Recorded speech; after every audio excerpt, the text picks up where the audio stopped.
Okay, that's good. I was going to ask you, sort of, how does each training plan begin with yourself? And like, obviously, obviously you can't share too much about your clients, but how does each training plan usually begin with yourself, Matthew? Yeah, do you mean the actual session itself? Yeah, well, like from the start, the middle, and the end. Yeah, so it start with obviously a warm up. So you're preparing your body for exercise. That's the warm up, and it's usually what I call a ramp warm up. So that involves a little bit of cardio, making sure the body's fully prepared for the main session. So after the warm up, obviously then the main session, and then cool down and stretching. I usually add a lot of mobility at the beginning and the end of the sessions as well, because that's a vital component of fitness, as you know. Yeah. So yeah, obviously depends on the person what their goal is, but yeah, that's the way I'd structure the session. So yeah, warm up and mobility is essential. That's good. And obviously, when each client comes to yourself, they're explaining that, there's this I need to achieve, there's that I need to achieve. Obviously, eating plans provided in there as well. Do you like look at what they're currently having now and then see what you can do to tailor make a plan around that? Yeah, that's the way I do it. So I always ask clients to try if they can use MyFitnessPal, which is a really good app to use, because then we can both see what they're doing in terms of what calories they're taking on board. That's the energy going into the body. Within those calories, trying to get the right balance of macronutrients, so your carbs, fats, and protein. So that's the things your body needs a lot of, macronutrients. So just so they're achieving a reasonable balance. So I'll analyze what they're doing currently and then try and adapt that slowly over time. So you're making small changes over time rather than me saying, here you go, that's the program, stick to this and go away with it. I find unless somebody's competing for an event, they won't stick to it, in my experience. So it's better to analyze what they're doing currently and over time try and change that. The two things I try and get them to change initially would be usually it's protein and water. Water's a big one. Usually a lot of people are dehydrated, probably say 60% of people are dehydrated. So increase the water. Again, that's got to be done over time, but you can't just do that straight away. So water, up the protein, and try and get the right calories, because that's obviously the energy going in our body. So again, that's goal dependent, but yeah, I like you said, I'd rather analyze what we're doing currently and make the adaptations rather than just give them a set plan. Yeah, because there were plans when I used to get more personal trainers for I think maybe the first 3 to 4 weeks they were working. Afterwards, they just plateaued. It's like it's not dropping. It's going to be sustainable. Yeah. Yeah, you're right. It has to have sustainability. It has to be consistent. But afterwards, it's like if say the weight's not dropping down further. My initial plan was to lose quite a bit of weight. But for the first 4 weeks, it was working fine. It was like just flying off. And somebody once said that first 2 stones are going to be easy. After that, it's going to get really difficult. No matter how much you train, no matter how much you stick to the plan, it's going to be extremely difficult. What is it when that happens?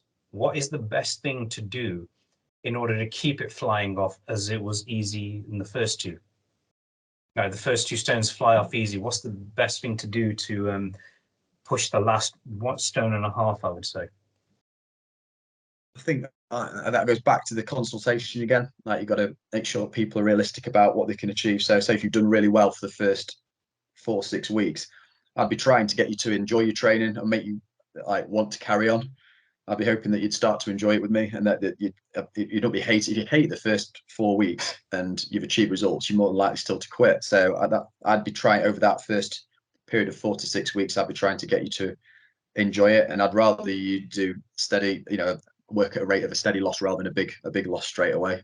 That's what I'd say. That's good. That's good. What's your own eating plan like? This is kind of like an interesting question for myself to ask a trainer. What is your own eating plan like that? What is it that you look forward to, and what is one thing that you're not so keen on, but you still eat it anyway? What I have in the morning, I'd probably eat 3 or 4. I like eggs in the morning. They're really healthy. Greek yogurt's ideal in the morning. Porridge is another good one. Smoothies, and things. I think it all comes down to planning and making sure I've got enough time as well. Make sure I've planned everything out at the start of the week, or make sure I've got enough time to cook in the middle of the day. That's probably the cooking bit's the hardest for me. It's not the eating the food; it's the time to cook it. So I would make sure I'm organised, and I've got to get my training's organised and my PT's organised. So I've got those gaps in the day to cook. Fortunately enough, I've got a nice girlfriend that cooks well in the evenings, so it's just the middle of the day I have to prepare in the morning. But yeah, I won't say I've got I think over time I've developed healthy habits now. I want to eat well because I train, because I'm working hard. I think I need to eat well because I'm training. I don't want to let myself down in that department. Yeah. And I think I find that with a lot of clients, if they're training hard, they don't want to eat rubbish anymore because they're training so hard. It's a waste of their energy and effort and money if they continue to eat badly. So I think if people don't train, then they can get out of the habit of eating well as well. I think it works hand in hand, the training and the Yeah. nutrition. Yeah, that's true, because it's like once you do get into the habit of eating well and you're seeing the results, you're seeing like weight loss, you see muscle definition go through, you're seeing the muscle separation happening as well. And then it's like, is it worth it having that donut again or that chocolate bar? I mean, don't get me wrong, we all Exactly. have a few vices here and there and everything. And like, what is the one vice that you have sometimes? Like that you say, okay, I'll have it, and then I'll go burn it off right after. What is the one thing that you sometimes kind of crave? Terry's chocolate orange. Terry's chocolate orange. It's a bad idea buying that. If I buy that, I can't just eat one piece. I have to eat the whole lot. So I'm trying to avoid it. I bet with dark chocolate, it's health. Well, dark chocolate, I need 2 pieces, and then I can't eat anymore. Yeah, So yeah, same, that's same. the what. If Yeah. there's one thing I'd try and avoid, it was that, because I can't stop eating it. I don't blame you. Well, there's some Going back places to I know that. sorry, going yeah, Yeah, going back to there's some nutrition. yeah, nutrition. Yes. I was going back to that. I wouldn't. I'd recommend that I go for the flexible dieting approach, where I try and get clients to eat 80% healthy, 20% treats. I'd say that to get that balance of 80% whole healthy foods, 20% treats. You can't live without treats. It's not sustainable. No. You got to live it unless you're a top athlete, and if you're just a person that's working 9 to 5, that's wanting to be fit and healthy. Yeah, you've got to have a few treats. You've got to live a bit. Yeah, yeah. So I guess the Terry's chocolate orange is the one thing that you look forward to every weekend, isn't it? So, oh, it's the weekend. I'll have a piece of chocolate and I'll be fine and everything. I think my one favorite chocolate of all time has got to be Snickers. You can't go wrong with Snickers. Yeah. Definitely, whether it's the Snickers donut, whether it's the bar itself, or the little treats that you like, the little mini Snickers bars, but they're still tasty, and I can't get rid of the Snickers. I have to admit that's one of my vices, and that's about it. Now, if you could, here's another question: if you could train with anybody, who would it be and why? Got a question. Wait, just for a day, say 1 hour, just train with No, anybody in the let's world. make it a month. Let's make it a A month. month. Let's make it a month. Yeah, let's go for a It'd month. either be 1 or 2 people. It'd be Arnold Schwarzenegger. I think more for it. It just fascinates me his intensity. I know he's a bodybuilder. I'm not really a Yeah. bodybuilder, but I think it'd just be fascinating to train with him and how his mentality and his passion and enthusiasm. And I think yeah, just be fascinating to train with him. And also, I think Mark Wahlberg. I think he's in great shape. I always look at him and think Oh, that I'd indeed. like Yeah. to train. He's in great shape, and when he talks, I always like what he has to say. So yeah, those two probably, Mark Wahlberg and Arnold Schwarzenegger, I'd choose. Yeah. Yeah. Arnold would probably say, come with me if you want to lift, Matt. Get down, do the push-ups and everything. And I think I'd yeah, work harder because I'm a bit frightened of him. I think he would, because otherwise he'd terminate us right there and then, ain't he? And probably afterwards he'd say, okay, let's go for a cigar as well. And I've seen some videos of him on YouTube and Instagram where he'd like mix protein shakes and you throw like some schnapps in it. He goes, oh, it gets the protein into the bloodstream quicker by adding schnapps, and it's like 3/4 of the bottle already gone in there, which is quite hilarious. He goes, sometimes I add a bit of tequila in there. I think I don't know, is he joking or is he what? he probably, he probably Not is. seen that. Seriously, watch it. I'll send you a link, and you'll be laughing hysterically as well. Even his son Patrick, yeah, I've seen him sometimes, and he goes, growing up, our dad was too strict on not letting bad food enter in the house. It had to be clean food and nothing. Like there was no treats. He goes, it wasn't until he moved out he started eating whatever he wanted to eat because Arnold wasn't around. I'm not surprised if Arnold was probably like, having Skynet watch over him as well. And yeah, that's it. Mark Wahlberg. That's an interesting. There's two interesting choices, and Mark Wahlberg's always been in phenomenal shape as well. I mean, I remembered watching him when he first appeared on the screen. He was, lean yet very ripped, and over the years, he just started getting a bit more beefier. It was one movie, Pain and Gain.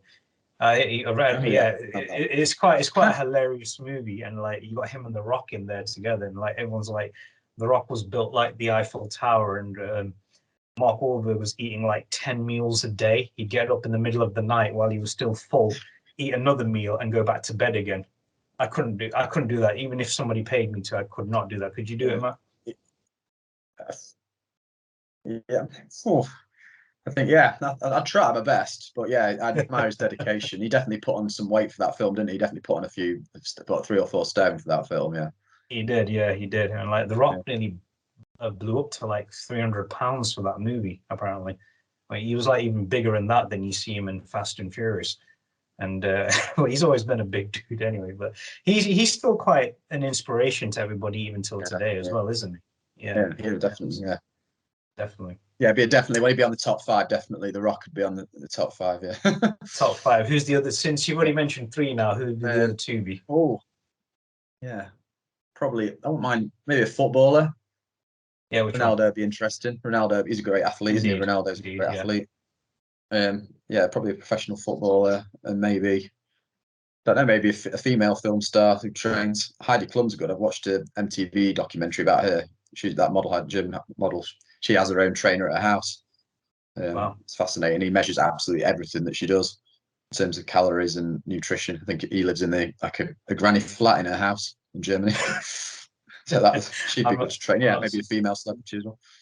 Yeah, I'm not surprised. I mean, so half the people on your list, I think I'd probably train with them as well. I mean, if this bodybuilder was still around, Franco Columbu, I'd definitely would have trained with him. He was actually Arnold's best friend, and I'd definitely train with him if it came to martial arts. Or probably most likely if he was still around, Bruce Lee, and definitely Michael Jai White, absolute legend. But yeah, but hopefully one day I can come down and train with yourself as well, and you can say, "Right, Addy, do this. You ain't stopping until I tell you to stop. Go on. Who told you to stop? Move it." You probably would do that, and I wouldn't mind it because at least that way it pushes the client to better themselves, isn't it? I mean, that's like I said, that's the thing about all exercise. It has to be fun, enjoyable, and you come back for more. Not just okay. Well, after one brutal session, it's like I can't do this ever again. Goodbye. And that's one of the biggest regrets you can do in life, and giving up on yourself because it's too easy to do that. That's why it's so scary. Giving up on yourself is too easy, but it's extremely scary. Definitely, yeah. Matthew, thank you. Yeah, I appreciate that. So Matthew, thank you very much for taking the time out to join us today, and keep changing lives. I appreciate that. Keep changing the lives, keep bringing out some champions down the line, and we look forward to collaborating with yourself again. Yeah, it's a pleasure, mate. Thank you. Anytime. Thank you.